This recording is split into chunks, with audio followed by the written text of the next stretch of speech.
en la tierra. Obviamente esto fue una tragedia, fue una situación difícil. Los pasajes que hemos leído tratan precisamente con ese tema. Ellos estaban experimentando en sus vidas como si Dios les hubiera abandonado, ¿no? Dice, ¿por qué nos has desechado? ¿Por qué ha humeado tu furor? O sea, ¿por qué han venido estas naciones extranjeras a destruirnos?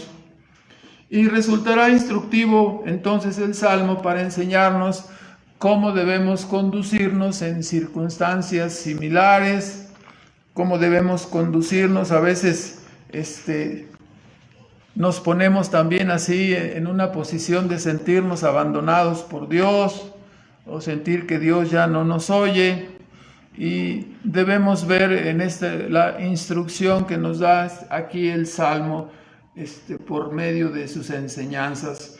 Como escuchamos, este Salmo es una oración, en realidad es una súplica hecha con gran vehemencia, hasta con desesperación, ¿no? Porque decir, ¿hasta cuándo va a terminar todo esto, no? ¿Hasta cuándo va a terminar el asolamiento que padecemos? Versículo 9, ya no vemos ya nuestras señales, los banderines de identificación, el templo con sus insignias. Al contrario, no todas esas insignias fueron quitadas y fueron puestas las insignias de los conquistadores, ¿no? Entonces, ¿hasta cuándo vamos a soportar esto, no? ¿Hasta cuándo va a ser esta destrucción?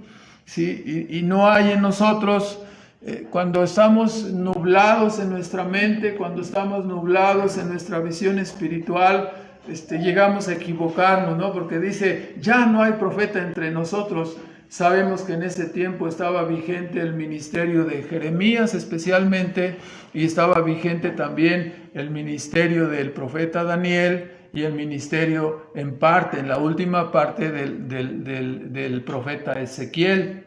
Entonces sí había profetas, pero su visión estaba nublada, ¿no? Dice, no, ya no hay señales, ya no hay profeta. ¿Sí? Si nos están hablando, no lo entendemos.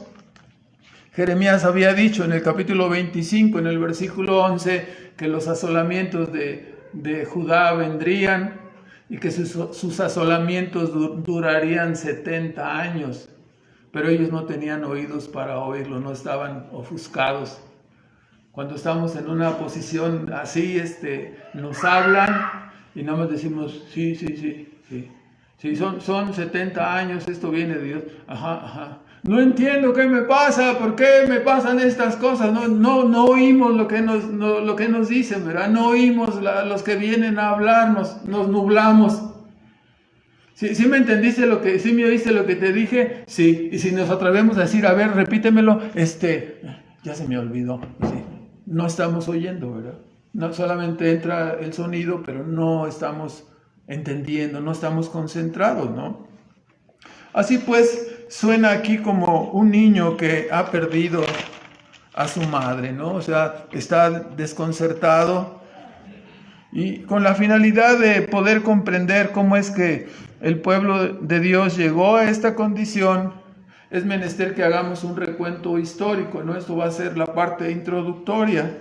El recuento histórico tiene varias notas. En primer lugar, son 8 o 9 notas. Entonces, la primera nota es que en el año 722, el reino del norte de Israel, con sus 10 tribus, recuerdan que después de Roboam, el hijo de Salomón, se dividieron, ¿no? En la parte norte quedaron 10 tribus y en la parte sur quedaron 2 tribus solamente.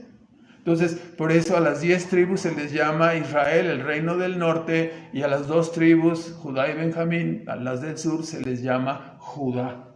Entonces, aquí estamos hablando de que el reino del norte había caído a mano de los asirios en el año 722, y sin embargo el reino del sur, gobernado por Ezequías, fue liberado milagrosamente, ¿no? Cuando ya Sennacherib había tomado el reino del norte y había sacado a sus habitantes y los había llevado a Siria, Ezequías estaba temblando, ¿no? Estaba temblando y se acercó, recuerdan ustedes, el Rabsacés al muro de Jerusalén para decir, aquí estamos y los vamos a aplastar, y muchas cosas les estaba diciendo muy feas, ¿no? Inclusive los emisarios del rey Sedequías decían, háblanos en asirio, ¿no? Háblanos en asirio para que no oigan los del muro. No, les voy a hablar en su lengua y los vamos a aplastar, ¿no? Para provocar el terror. Entonces, en esa ocasión, oró el rey Ezequías y el ángel de Jehová vino al campamento asirio y mató a 185,000 guerreros de los asirios, ¿no? Y Sennacherib se volvió avergonzado hacia su país, donde en una conspiración sus hijos lo mataron, ¿no? Segunda de Reyes 19:35, pueden leer eso. El reinado de Ezequías duró 29 años.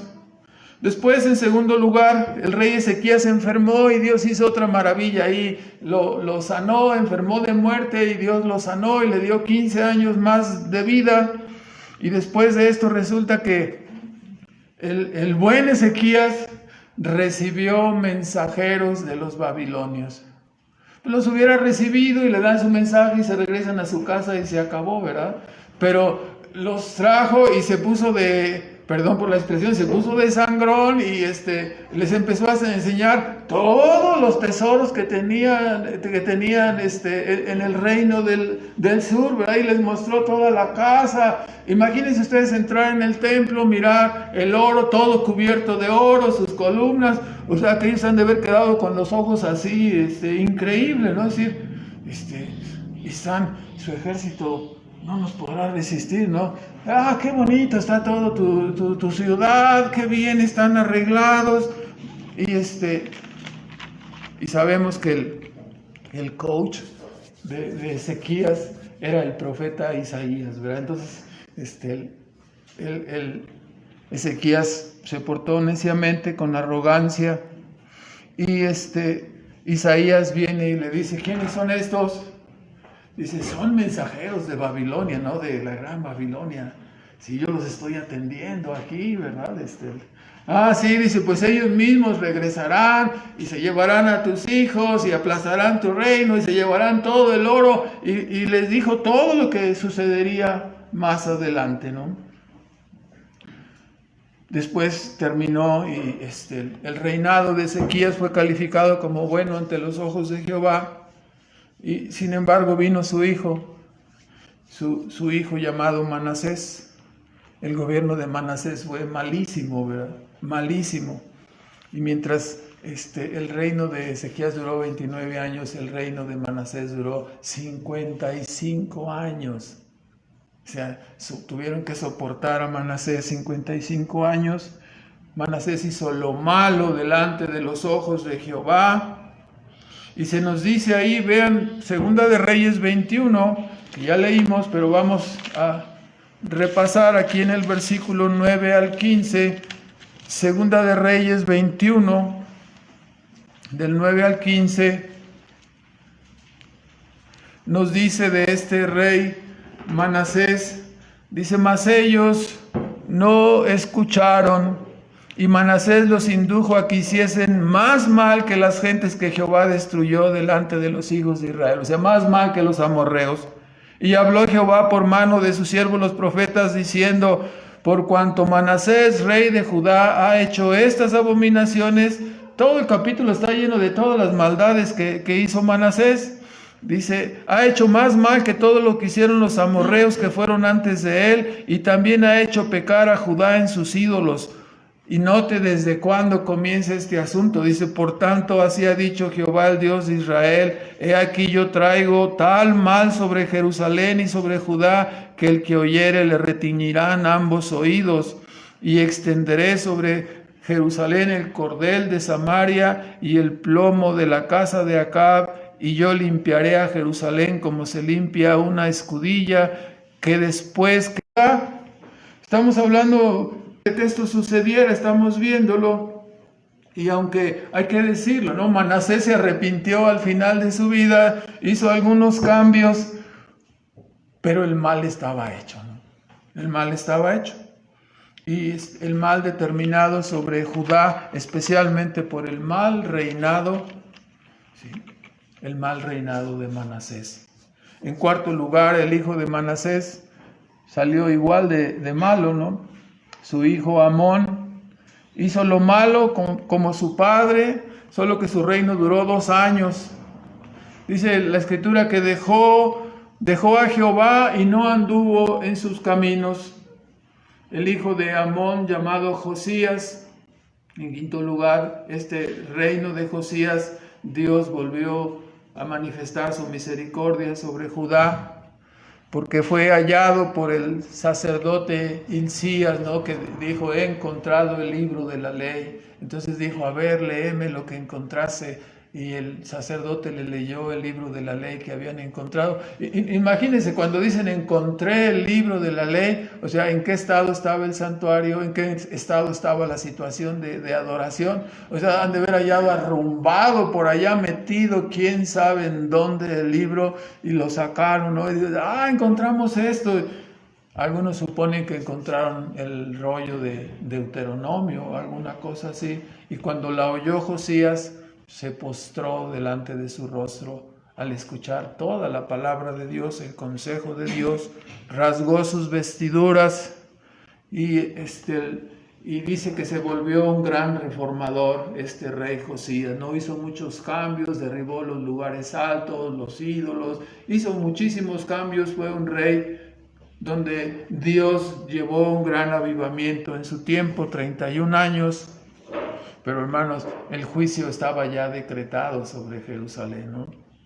Así que el hijo de Josías vino a reinar, se llamaba Joacás, reinó 3 meses nada más, y esos 3 meses fueron suficientes para decir, no necesitaron 6 años, perdón por la comparación, pero en 3 meses se dieron cuenta, ¿no? O sea, la calificación, Dios dijo: hizo lo malo, ¿no? Fue apresado por el rey de Egipto.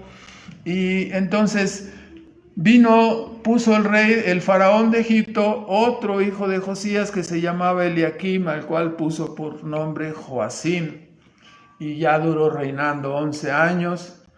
Hizo lo malo también delante de Dios. Aquí ya hemos visto muchas veces, ¿no? Los hijos que tienen padres piadosos no siempre se fijan en la piedad y en el ejemplo de sus padres. No podemos heredar la gracia, hermanos, ya lo hemos dicho muchas veces, ¿no? Pero podemos orar para que Dios tenga misericordia de nuestros hijos, ¿no? Darles un buen ejemplo y por supuesto rogar para que Dios obre en sus vidas. En este tiempo, nos dice Segunda de Reyes 24, en este tiempo, es que cuando hablamos de que el Salmo se refiere al tiempo cuando el santuario fue destruido, estamos haciendo este repaso porque las incursiones de Nabucodonosor fueron varias.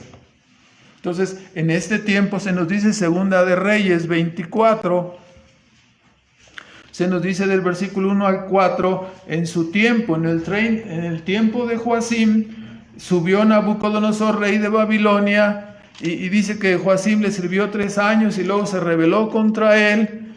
Jehová, empero, envió las tropas de los caldeos, de los siros, de los moabitas, de los amonitas, los cuales envió contra Judá para que la destruyesen, conforme a la palabra de Jehová que había hablado por sus siervos los profetas.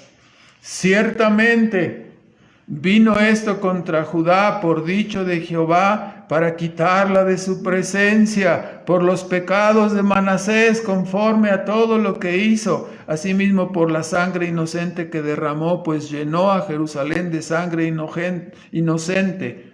Jehová, por tanto, no quiso perdonar. Entonces, mucha maldad.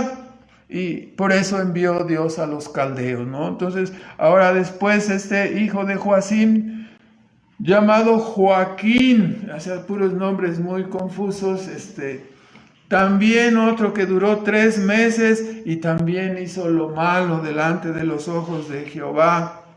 Allí vino Nabucodonosor y según el mismo capítulo 24 de Segunda de Reyes que estamos leyendo, desde el versículo 8 al 17, dice, de 18 años era Joaquín cuando comenzó a reinar y reinó en Jerusalén 3 meses.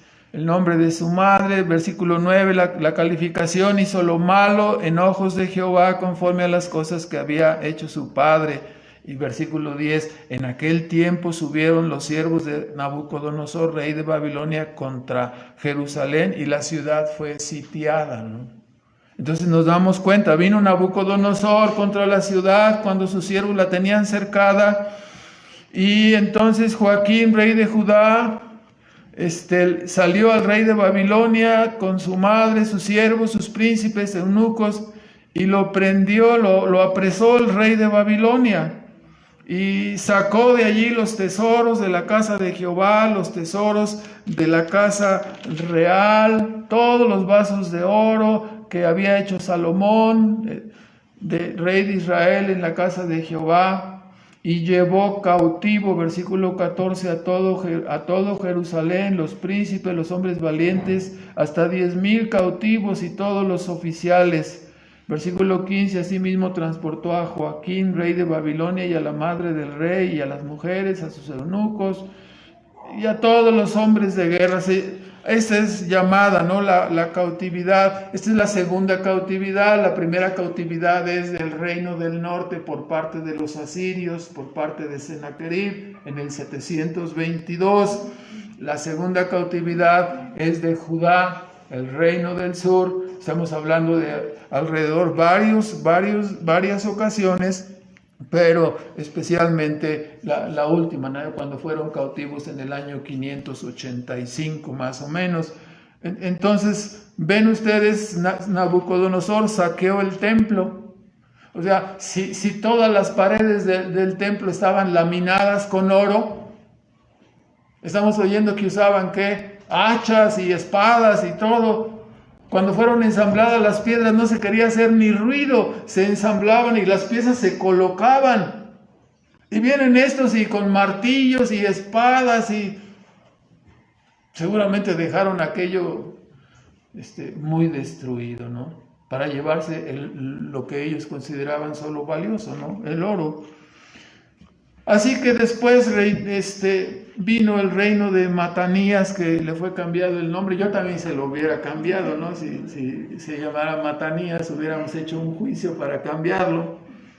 Pero bueno, no le fue muy bien, le pusieron Sedequías.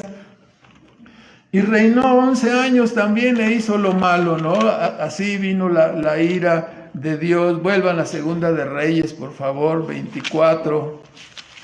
Segunda de Reyes 24, estamos tardando un poquito, 18 al 20, dice, y desampararon, 24, 18, y desampararon, estoy aquí en Crónicas, Segunda de Reyes 24, versículo 18, y nos dice: de 21 años era Sedequías cuando comenzó a reinar en Jerusalén, reinó 11 años. Versículo 19, hizo lo malo delante de los ojos de Jehová, fue pues la ira de Jehová contra Jerusalén y Judá hasta que los echó de su presencia, y Sedequías se rebeló contra el rey de Babilonia, nos dice allí. Entonces aquí es cuando cayó definitivamente Jerusalén. Fue destruido brutalmente el templo. Capítulo 25, versículo 8 y 9 nos dice: en el mes quinto, a los 7 del mes, siendo el año 19, está computado con el reinado de Nabucodonosor, siendo el año 19 de Nabucodonosor, rey de Babilonia, vino a Jerusalén su capitán Nabuzaradán, siervo del rey de Babilonia, y vean lo que sucedió: quemó la casa de Jehová y la casa del rey, todas las casas de Jerusalén y todas las casas de los príncipes quemó a fuego. O sea, resultó ser un vándalo, y Nabuzaradán vino pues en representación y destruyó. Así llegamos al año 585 a.C., cuando cayó por fin el reino del sur, llamado Judá, después de 140 años, ¿no? Estaba considerando el tiempo, con razón dice que la paciencia de Dios duró, ¿no?, en tiempos de Noé, 120 años, ¿no?, antes de que viniera el diluvio. Aquí vemos 140 años. La paciencia de Dios impresionante, ¿no? Hasta que trajo el juicio, y ya en medio del juicio, así sabemos, ¿no?, que fueron cautivados ellos, llevados cautivos por 70 años, y estas eran las condiciones cuando fue compuesto este salmo, ¿no? Así, en el Salmo 74 vemos 3 partes. La primera parte es una lamentación del versículo 74, 1 al 11, es una lamentación, una queja. Después, del versículo 12 al 17, vemos que hay ahí consuelo en la aflicción, vamos a decir, consuelo en la aflicción, y en base a lo que Dios ha hecho en el pasado. Y finalmente en el 74, del versículo 18 al versículo 23, encontramos el nombramiento, la oración continúa, pero ahora se usa como base 2 cosas. Primero, los enemigos de Dios son usados en la oración, y también el salmista usa un recurso muy interesante, que es el pacto de Dios con su pueblo, ¿no?, para llevarlo en su argumentación, en su oración. Entonces veamos primero la lamentación. Volvemos al Salmo 74, y vemos aquí que el salmista inicia con un porqué, ¿no? Claro, sabemos que cuando a veces si nosotros gritamos ¿por qué?, estamos enojados, ¿no? Es un insulto contra Dios. Hay muchos porqués que son blasfemos y rebeldes, que pueden ser tomados como agravios o insultos a Dios. Mas este porqué está expresando una gran necesidad. No está defendiéndose contra Dios, es más bien una oveja que está clamando, diciendo: Señor, soy una oveja de tu rebaño, ¿no? Hay la segunda pregunta: ¿por qué, Dios, nos has desechado? ¿Por qué ha humeado tu furor? Somos las ovejas de tu rebaño, o sea, somos amigos, no estamos de este lado.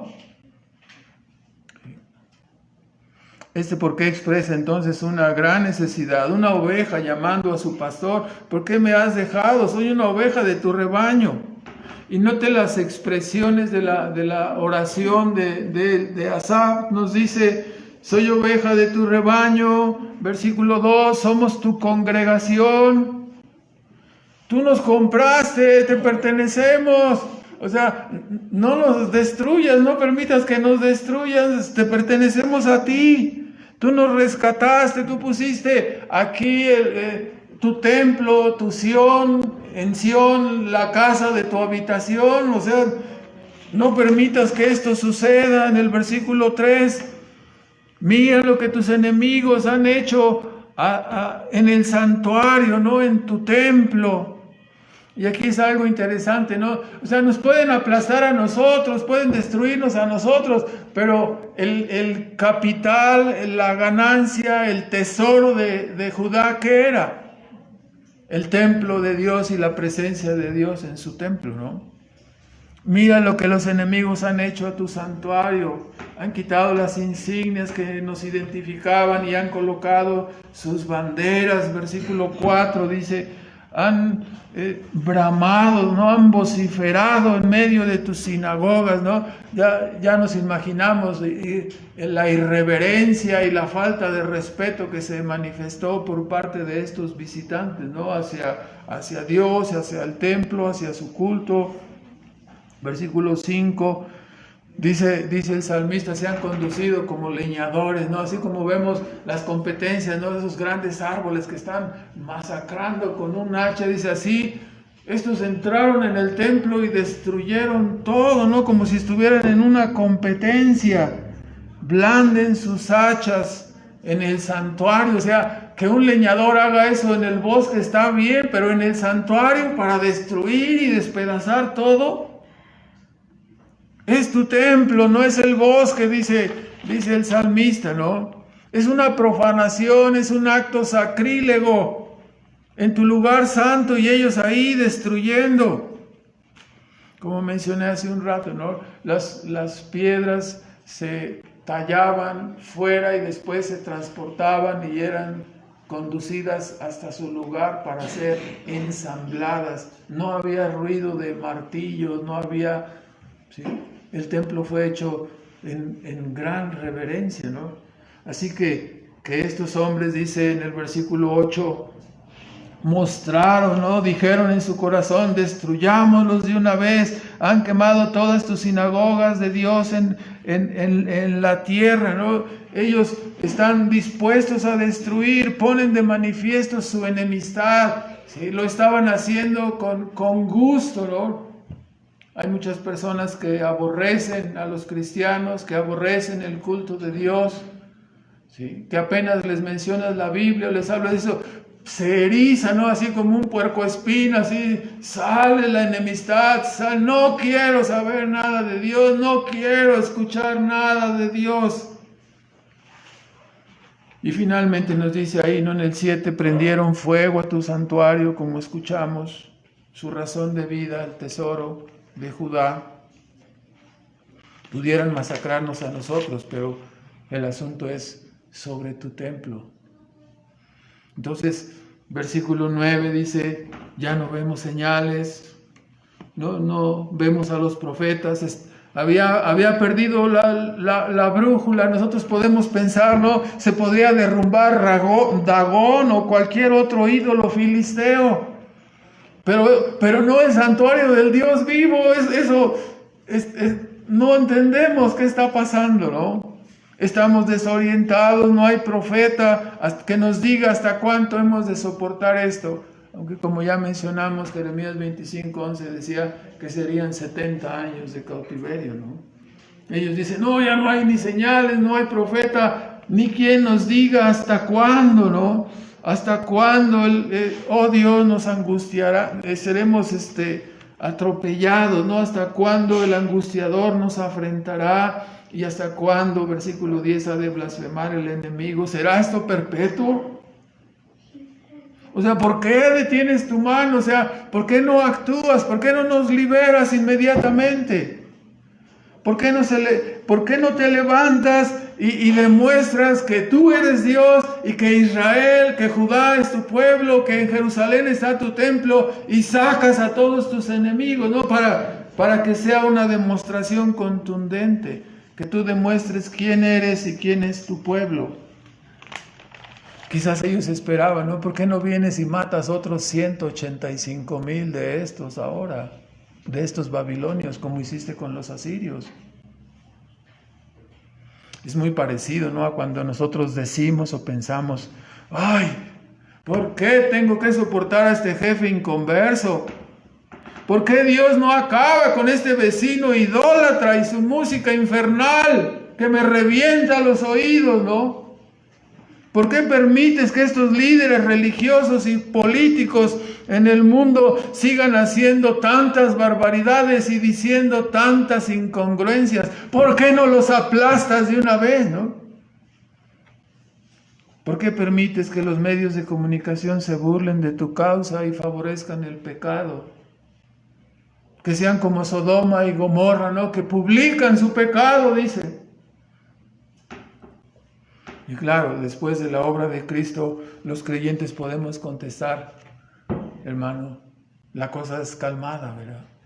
Vino Cristo en su primera ocasión.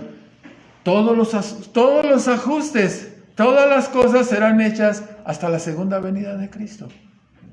Dios hace juicios esporádicos mostrando su gobierno providencial, pero no juzga cada una de las cosas, ¿no? Eso está reservado ¿hasta cuándo? Hasta la segunda venida. Nosotros ya estamos en 2021, después de la venida de Cristo. Hemos visto muchas cosas, hemos visto el cumplimiento de la profecía, la primera venida de Cristo. Entendemos más cosas por la pura gracia de Dios, porque nacimos en esta época, en este tiempo, y Dios quiso enseñarnos que es hasta su segunda venida. Entendemos algo para tener paciencia. Pero ellos decían, ¿qué está pasando? Nosotros somos el pueblo elegido, Jerusalén es tu ciudad, aquí está tu templo, y ¿por qué no sacas la mano derecha y ¡pum!, aplastas a estos enemigos, ¿no? Ellos eran una nación en el Antiguo Testamento y no comprendían ampliamente estas cosas, como los cristianos lo comprendemos ahora. Lo que sí es prominente en esta súplica, en esta parte de la súplica, y hay que remarcarlo, ¿no? Qué enorme celo por la causa de Dios, ¿no? Cuánto amor por la causa de Dios escuchamos en la oración de este salmista. Conocían la santidad, conocían la justicia y el furor de su ira. Tenían gran temor de Dios, gran reverencia por Él, por su santuario. Su incógnita era, ¿por qué no actúas ya? ¿Acaso Dios no actuó inmediatamente cuando sacó a Israel de Egipto? ¿No cortó a una generación completa y dijo, no entrarán en mi reposo? Hizo un juicio rápido. No, ¿por qué no actúas ahora? Se rebeló a Siria y veniste y fueron 185,000 muertos en una noche. Entonces, puedes venir y hacer lo mismo con los babilonios. Pero Dios tenía otros planes y otros propósitos, ¿no? El consuelo se torna un tanto a partir del versículo 12 al 17 en segundo lugar.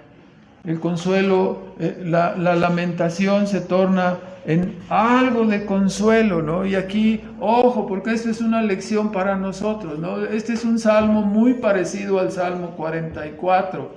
Está en diferente orden, pero tiene casi los mismos elementos. Aquí el salmista comienza a decir a partir del versículo 12 hasta el 17, dice, bueno, hay consolación en Dios, claro que sí, claro que sí. Dios es mi rey ya de antiguo y Él ha obrado salvaciones grandes. Sí, Él ha hecho cosas maravillosas, es el que obra saludes, ¿no? Salvaciones en medio de la tierra. Me estoy acordando, tú dividiste el mar con tu fortaleza. El lector sencillo de la Escritura entiende que se está refiriendo a la división del mar Rojo, ¿no? Cuando escaparon los israelitas de Egipto y Dios hizo este milagro, ¿no? Además, dice, quebrantaste cabezas de ballenas en las aguas, magullaste las cabezas de Leviatán, dístelo por comida al pueblo de los desiertos. Aquí en una forma figurativa, todos los comentaristas están de acuerdo que habla de las grandes ballenas como el faraón y la nación de Egipto que fueron destruidos ahí en medio del mar, se los tragó y los pueblos del desierto, dice, recogieron los despojos. Entonces, aquí vemos al salmista reaccionando y acordándose de las grandes maravillas y victorias que Dios ha tenido con Israel desde la antigüedad. Hermanos, tenemos que notar muy bien esto. Nuestra vida no está llena de puros sinsabores, otro sinsabor, otro. ¿Así ha sido su vida? ¿No ha tenido ninguna alegría? ¿No ha hecho Dios algunas cosas en su vida cuando le rescató de la miseria y del pecado? ¿No ha hecho Dios estas cosas en su vida? ¿No se acuerda en dónde andaba usted y qué cosas andaba haciendo y qué cosas pensaba y cómo era su corazón antes de que Dios le llamara? Y sin merecerlo, Él nos trajo de las tinieblas a la luz. Así los israelitas, no hay un claro oscuro aquí. Estábamos como esclavos en Egipto, ya me estoy acordando. Y Dios nos sacó de las tinieblas de la esclavitud y nos sacó a ser una nación propia, independiente. Una alegoría en la salvación, no hay claros oscuros, no toda nuestra vida es oscuridad. Y Él se acuerda de las maravillas que Dios hizo para con Israel. Fuimos librados de la esclavitud, fuimos sacados con mano poderosa. Dios hizo señales. Ahí vivíamos en Egipto y cayó una señal una plaga tras otra. Los egipcios fueron avergonzados y nosotros salimos con algarabía, los despojamos. ¿Cómo no nos vamos a acordar? Pasamos por el desierto, nos estábamos muriendo de sed. Y entonces algo maravilloso sucedió, varias cosas, muchas cosas maravillosas, pero en lugar de hablar a la peña, ya sabemos que Moisés le dio un varazo, ¿no? Dios se enojó, pero el resultado, ¿cuál fue? Salió agua de la peña, agua de la roca, hendiste la roca, ¿no? Así se acuerda, ¿no? Derrotaste a los egipcios.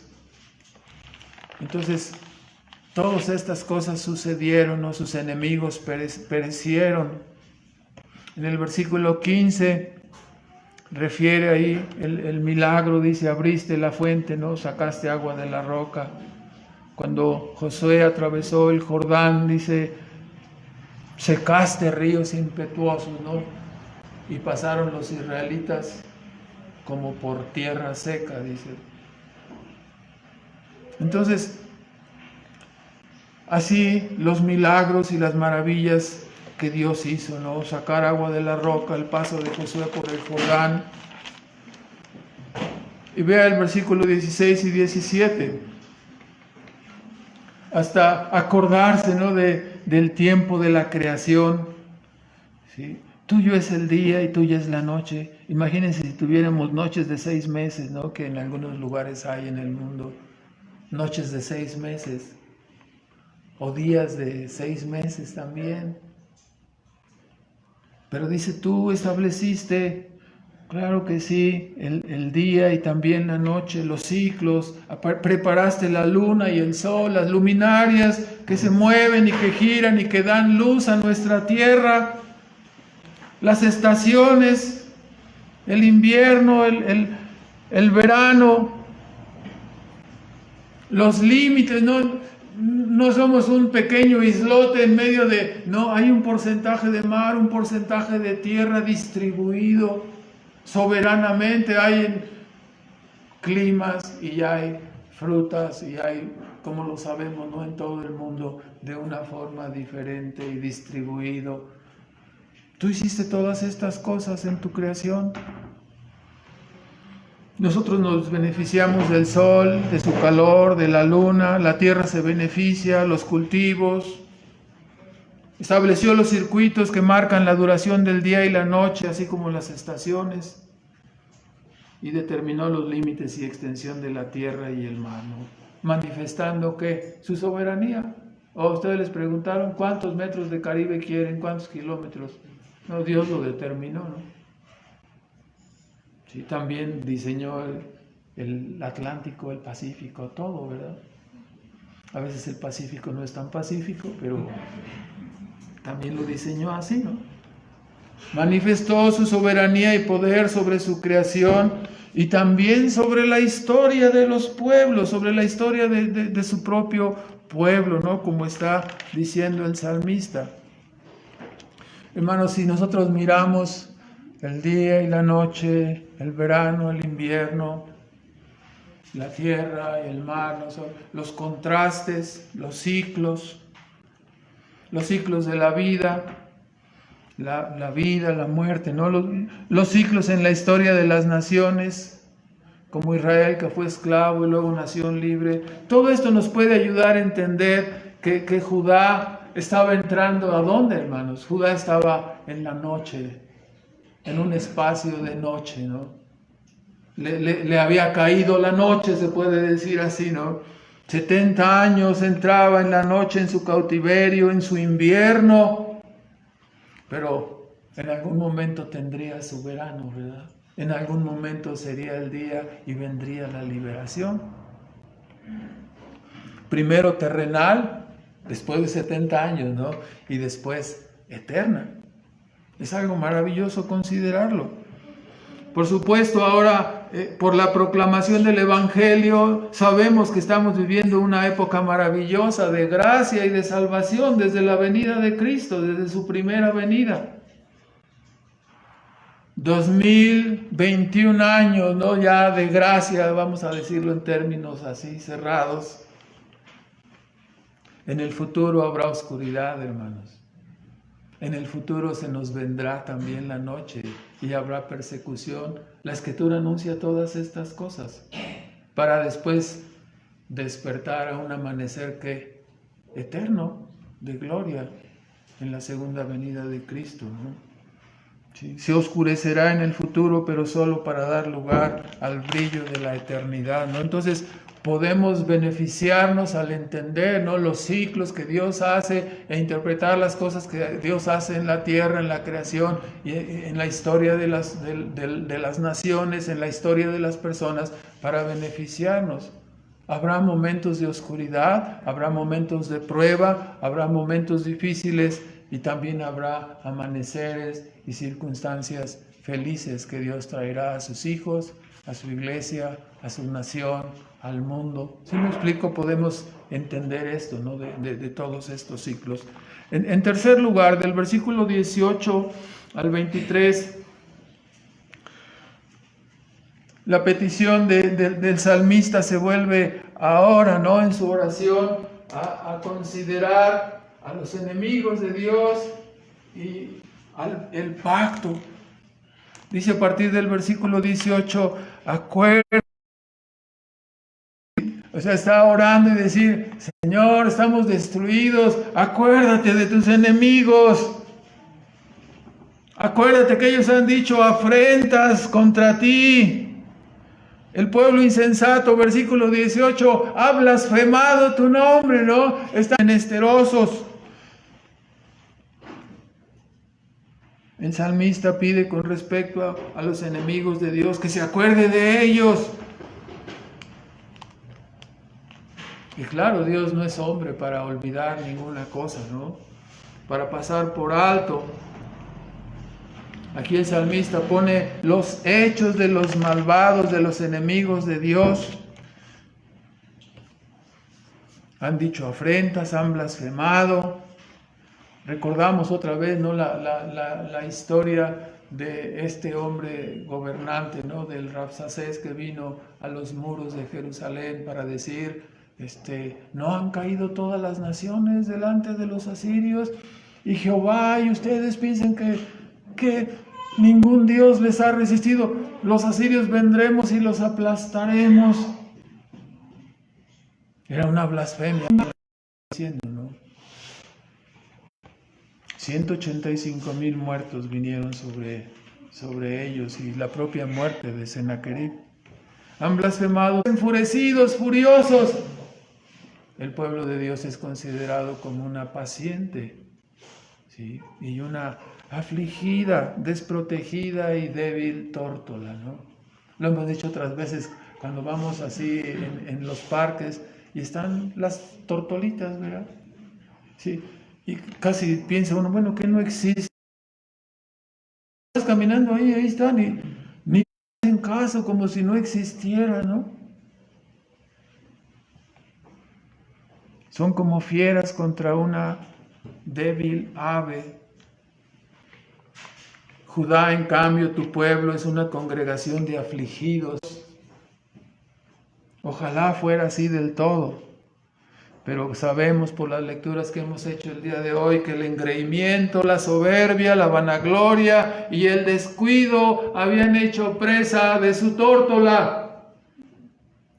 Lo entendemos por la historia, ¿verdad? Se habían vuelto descuidados. Jeremías dice que muchos de estos afligidos de Israel llamaban padre a un tronco, a una leña. Y muchos de estos afligidos de Israel relinchaban en contra de la mujer de su prójimo. O sea, si vamos a buscar causas y razones, las tenemos en la Escritura, ¿no? No obstante, el salmista presenta su argumento y diciendo, somos tus ovejas, somos tu rebaño. El versículo 22 y 23 también habla de los enemigos y dice, Dios, levántate, ya no estés más esperando, ya envía tu juicio, ya destruye a estos enemigos, ¿no? Ya levántate, acuérdate de que el insensato te injuria, el necio te injuria cada día. No olvides sus voces, las voces de tus enemigos. El alboroto que se levanta contra ti, no lo olvides. Entonces, ahí está el argumento, ¿no? de los enemigos.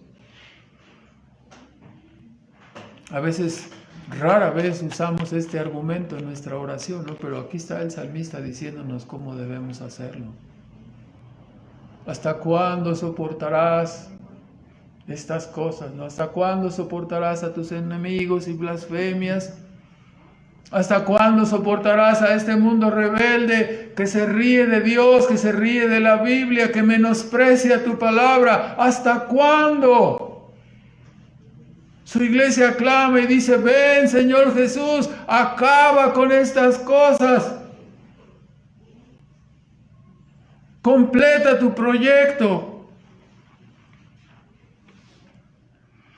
En el versículo 20 encontramos también el argumento usado en la oración, recordándole a Dios el pacto que Dios ha hecho con su pueblo, ¿no?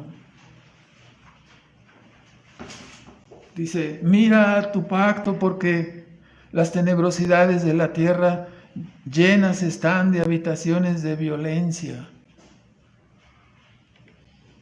Su palabra, su pacto, dice, tu palabra, tu pacto, tu causa, tu iglesia. Que no vuelvan avergonzados los que oran, los que te buscan, porque ellos son los que te alabarán, ellos son los que alaban tu nombre. No permitas que destruyan a tu iglesia, no permitas que se sigan oponiendo a ella, que no la aplacen. Ellos son los que te adoran, nosotros somos los que le adoramos.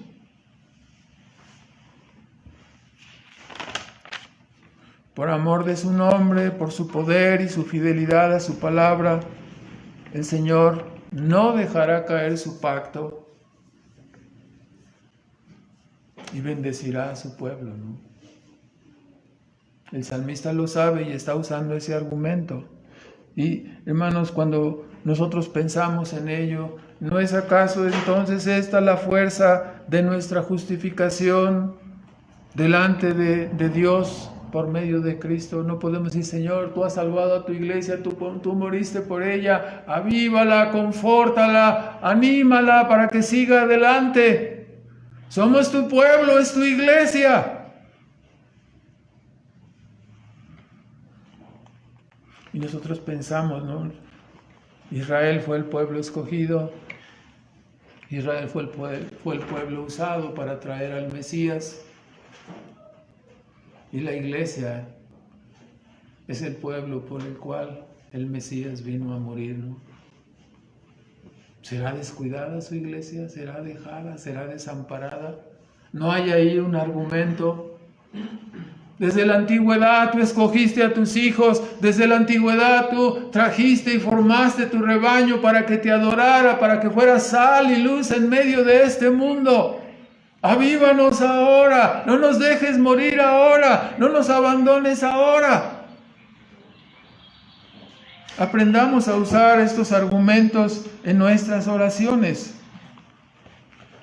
Como dijo Pablo, ¿no? Si Él nos ha dado a su Hijo Jesucristo, ¿no nos dará juntamente con Él todas las cosas? Cuando nosotros estamos así dudosos, cuando estamos, ¿sí? ¿Iré a salir de esto? ¿Cómo irá a salir este asunto? ¿Te ha abandonado Dios? Hermanos, siempre acostumbramos decir como mexicanos, frijoles no han faltado en nuestra casa nunca, ¿verdad? y algunos hasta comodidades. Y por qué no decirlo, a veces hasta lujos, ¿no? Es que siento que Dios ya me abandonó. ¿Sientes que Dios te abandonó o está nublada tu vista por alguna codicia, alguna concupiscencia? Aprendamos a usar los argumentos. Dios no fallará en su pacto, Dios no fallará en el pacto que ha hecho con su Hijo, y su Hijo no ha fallado en salvar a cada uno de sus elegidos. El Espíritu Santo no ha fallado en llamar a cada uno de sus elegidos a la salvación, poniéndolos en lugar seguro, en el arca de salvación que es Cristo, guardándolos en su iglesia y llevándolos poco a poco hasta su reino celestial. Así iremos desfilando, hermanos. Terminamos haciendo algunos comentarios. En primer lugar, somos llamados a revisar no solo la constancia de nuestras oraciones, pero somos también llamados a revisar la argumentación que usamos en nuestras oraciones, ¿no? ¿Cómo oramos? Oramos como siempre la misma letanía. Ya sabemos lo que va a decir este hermano, ya sabemos lo que va a mencionar, porque siempre dice las mismas cosas, o sea, en automático. Hay que estudiar, hay que leer para argumentar, ¿no? Hay que saber, hay que conocer la historia para hacer argumentos en nuestra oración. Requiere que pensemos antes de hablar, que aprendamos con temor y temblor a presentar nuestros argumentos delante de Dios, ¿no? Qué dicha es escuchar a los hermanos que usan en sus oraciones: Señor, como libraste a Israel de la esclavitud en Egipto, así líbranos y protégenos ahora a tu iglesia, ¿no?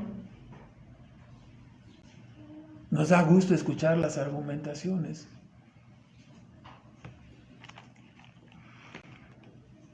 Consideremos los atributos de Dios, sus hechos, la historia, los enemigos, su pacto. Padre, somos indignos, pero tú, conforme a tu pacto, conforme a la obra en Cristo, guárdanos y sálvanos y presérvanos. Así nuestras oraciones nos darán el mismo sonsonete, ¿no? Tenemos que pensar y estudiar antes de qué, antes de hablar, antes de decir nuestras oraciones. En segundo lugar, la historia de Israel tiene lecciones que pueden ser aplicadas a nuestra vida. Nosotros somos como reyes o mayordomos de nuestro pequeño espacio, nuestra familia, el lugar que Dios nos ha dado, no el espacio o la extensión sobre el reino que nosotros podemos gobernar y dirigir. La pregunta para nosotros es: ¿cómo sería calificado tu reino? ¿Qué se dirá de ti? ¿Hizo lo recto delante de los ojos de Jehová? ¿O será como Manasés de repente, no? Hizo lo malo delante de los ojos de Jehová. ¿Has hecho tú lo recto delante de Dios? ¿O has edificado altares de idolatría en tu casa, en tu recámara, en tu corazón? ¿Qué has hecho? Como estoy diciendo, ¿no? Quizás hayas vivido como Manasés gran parte de tu vida. Quiera Dios que pronto tengas también un arrepentimiento como el de Manasés y el Señor te haga un trofeo de su misericordia. Manasés llegó a ser alguien tan indigno para después Dios, por su gracia y poder, lo convirtió en un trofeo de su misericordia, ¿no? Alguien tan indigno como él. O sea, cuando leemos lo que la vida de Manasés es horrible. Edificó altares, fornicó, adoró ídolos, construyó, metió a la casa del templo de Jehová sus fechorías, sus ídolos. O sea, fue lo más horrible que nos podemos imaginar. Y fue tomado como un trofeo de gracia, ¿no? Para adornar las vitrinas de la gracia de Dios. Quiera Dios que escuchemos, ¿no? que aunque hayamos vivido como Manasés, Dios nos conceda la gracia, ¿no? Para ser reformadores en nuestra propia vida, para transformar nuestras almas. Quiera Dios que hagamos grandes reformas y seamos agradables a Dios,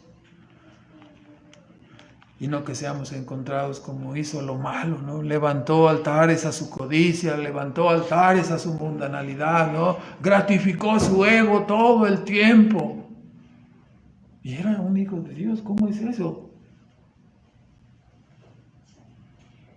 En tercer lugar, en último análisis, las muestras de dolor por Dios, su causa, su santuario, llegan también a ser evidencias que nos ayudan a examinar nuestro propio corazón, ¿no? Cuando escuchamos a Asaf expresarse, han destruido tu templo, han destruido esto, han hecho esto.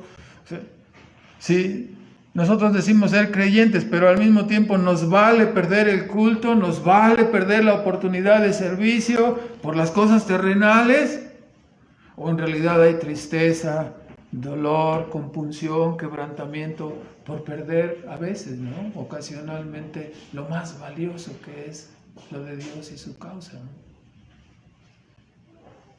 En cuarto lugar, es obvio, ¿no? Cuando estamos leyendo y entendiendo el Salmo en su contenido, ¿no? Su lamentación, ¿sí? El argumento de recordar la historia, de recordar la creación, ¿sí? El argumento de recordar las blasfemias, lo que hacen los enemigos, el contraste, y luego mirar la bondad de Dios en su pacto, ¿no? A través de la lectura y la meditación de la palabra, Dios nos da consuelo en todo tiempo, en toda situación, no solamente el domingo al escuchar la enseñanza, al escuchar la lectura, cada día que leemos la Biblia. Pero si descuidamos la lectura, la oración, la adoración, entonces, ¿cómo recordaremos lo que Dios hace con los suyos? ¿Y cómo podremos obtener consolación y ánimo? Es una relación que no se puede quebrantar. Si descuidamos una cosa, no tendremos lo otro. Queremos consuelo, queremos ánimo, queremos estar confortados, queremos estar avivados, pero al mismo tiempo descuidamos la oración, descuidamos la lectura, descuidamos los medios de... Hermanos, no se puede. Es que yo quisiera que temblara mi corazón, que yo me sintiera muy animado, ¿no? Mientras no endereces tu vida, Dios no te va a compensar así. O sea, tu hijo se porta mal, te agarra el dinero de la bolsa, desobedece, se va de pinta, y tú lo recompensas y le estás dando y le sigues dando. No, tienes que cortar eso, ¿no? De la misma manera, ¿no? Si hay un gobierno providencial de Dios. Si nos portamos mal, vendrán las consecuencias. Dios no nos va a dar grande gozo, grande alegría cuando estamos viviendo en desobediencia. Sería entonces un padre negligente, un padre que de cohecho. No, hermanos, Dios no es así.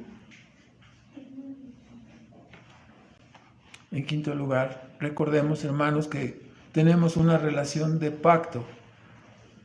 Dios quiere remarcarnos en este día, ¿no?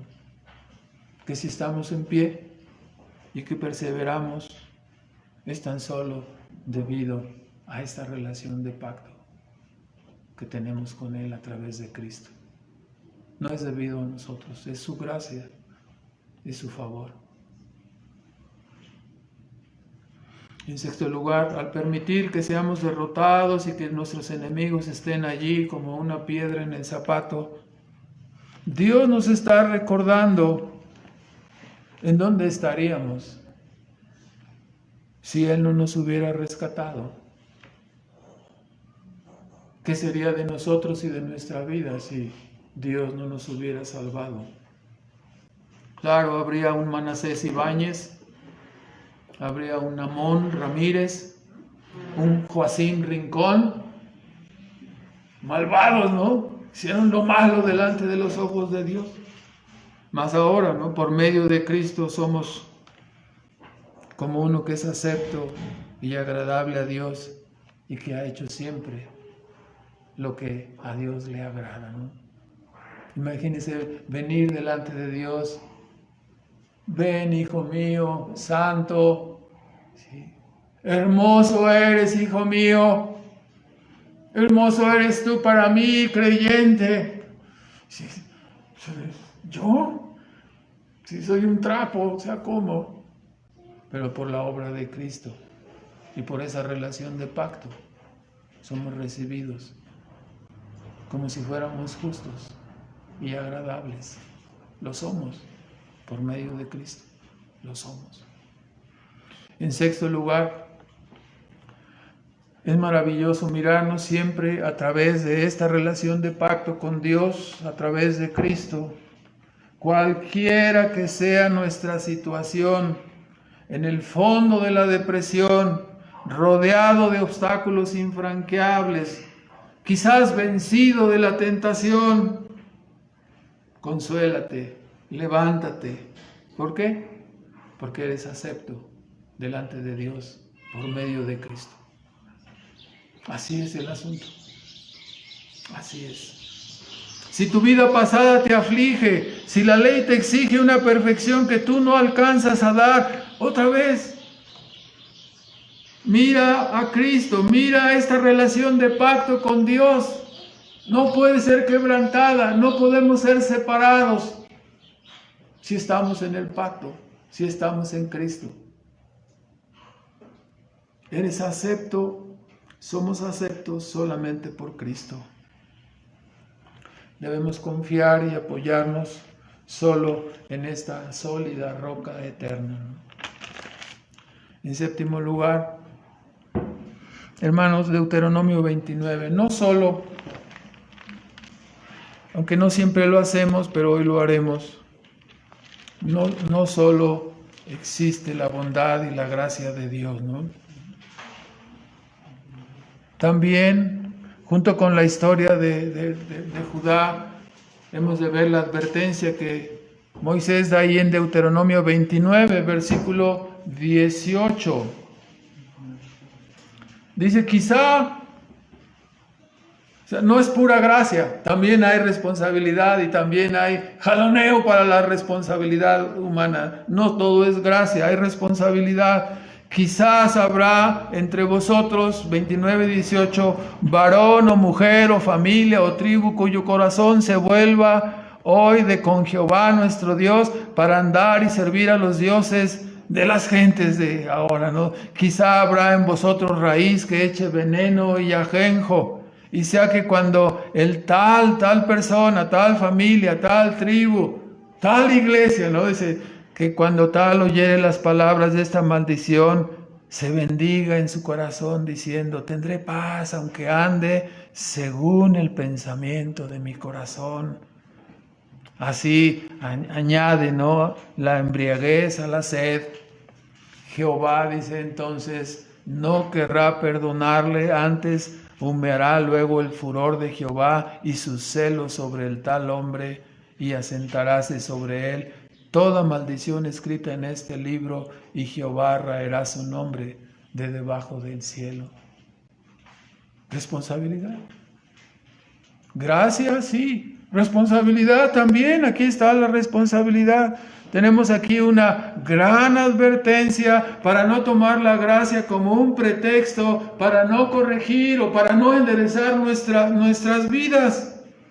Tenemos aquí una gran advertencia para no jugar malabares con la gracia divina, ¿no? Si usted juega malabar, ha visto a los malabaristas, de repente a los que están parados ahí en la esquina, y se les caen, se les cae una pelota o lo que están, las piedras que usan así para hacer sus malabares, ¿no? Hermanos, es una advertencia para que no juguemos malabares con la gracia divina, ¿no? Y nos portemos así tontamente. Al cabo estoy en la gracia, al cabo soy escogido, al cabo soy un hijo de Dios. No haga malabares con la gracia. Esaú menospreció su privilegio. No menospreciemos ni descuidemos nuestros privilegios. Esaú menospreció su privilegio y de esta manera quedó manifiesta su condición perdida. Hermanos, cuidemos nuestros privilegios. Quienes dicen tener una relación de pacto y de gracia con Dios y al mismo tiempo son descuidados con sus privilegios. Miremos el ejemplo, ¿no? ¿Qué sucedió con Judá, hermanos, en el 585?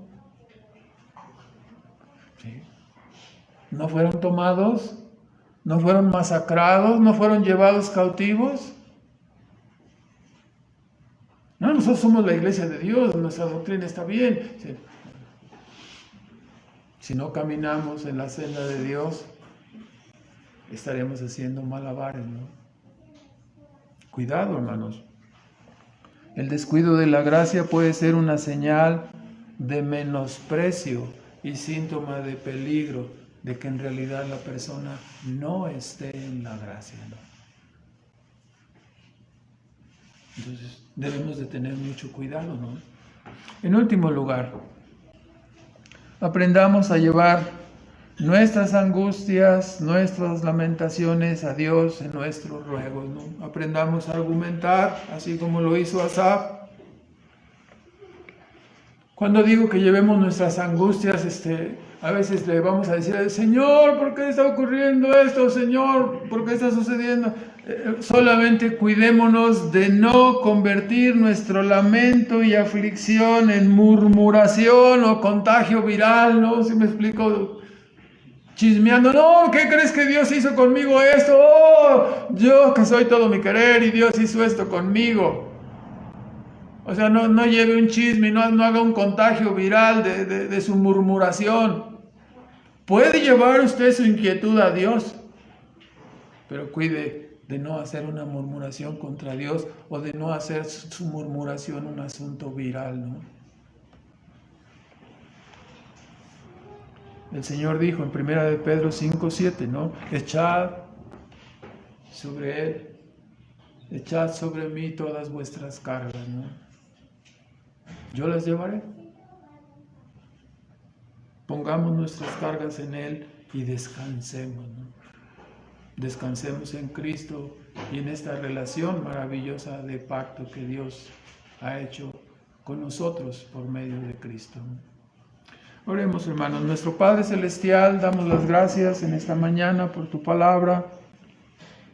Te bendecimos, Señor, porque tú eres bueno y porque nos muestras tu gracia y también nos muestras la contraparte de nuestra responsabilidad, Señor.